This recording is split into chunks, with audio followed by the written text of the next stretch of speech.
আম্মু বলল তোর ভেজিটেবল খাওয়া উচিত। আর আম্মুর কথা শোনার জন্য আমি চলে গিয়েছিলাম বাজারে ভেজিটেবল কিনতে। কিন্তু বাজারে গিয়ে দেখি, আল্লাহ, এত রকমের শাক! মানে কি বলবো, আমি চিন্তা করে পারতেছি না যে আমি আসলে কোনটা নিব, নাকি সবগুলোই নিব।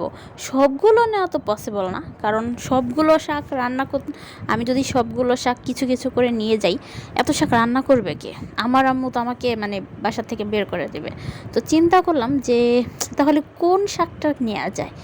আমি যেদিকে তাকাচ্ছি সেদিকেই না চোখ জুড়িয়ে যাচ্ছে।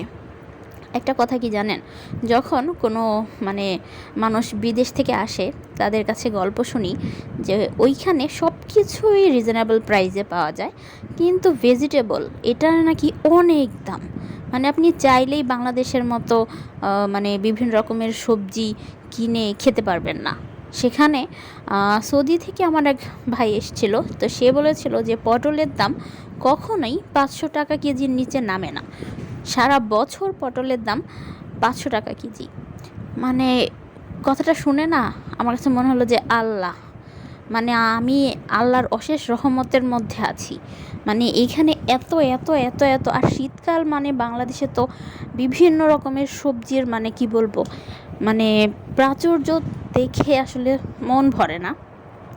আর শুধুমাত্র যে শীতকাল ব্যাপারটা তা না, সারা বছরই বাংলাদেশে বিভিন্ন রকমের সিজনাল সবজিগুলো আমরা খেয়ে থাকি।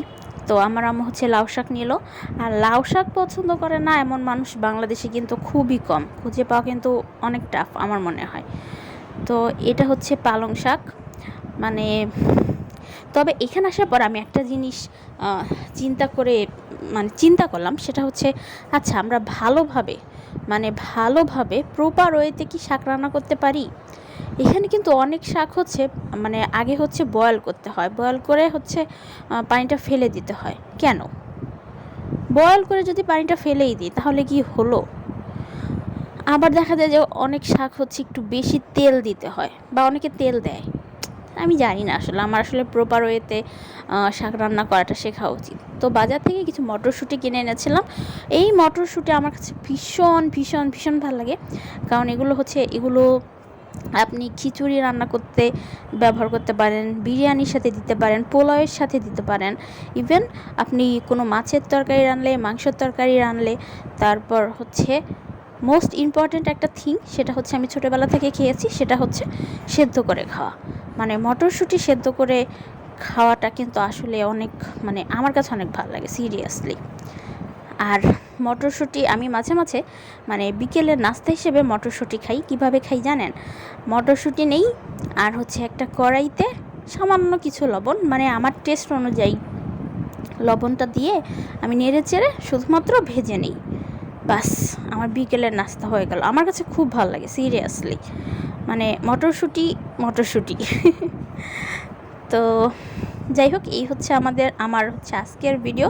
তবে হ্যাঁ, একটা কথা আমি সবাইকে বলবো, সেটা আপনারা ভেজিটেবল খান। এটা আসলে আমাদের স্বাস্থ্যের জন্য খুব দরকার।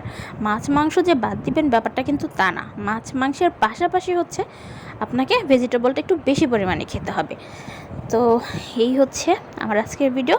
সবাই ভালো থাকবেন, সুস্থ থাকবেন। আর হ্যাঁ, একটা কথা, সেটা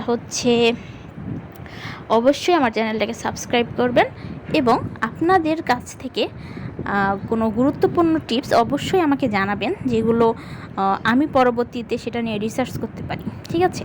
যেমন ভেজিটেবল নিয়ে আপনারা কি জানেন, এবং আমার ভেজিটেবল সম্পর্কে কোন বিষয়টা অজানা আছে। ওকে, টেক কেয়ার, বাই বাই।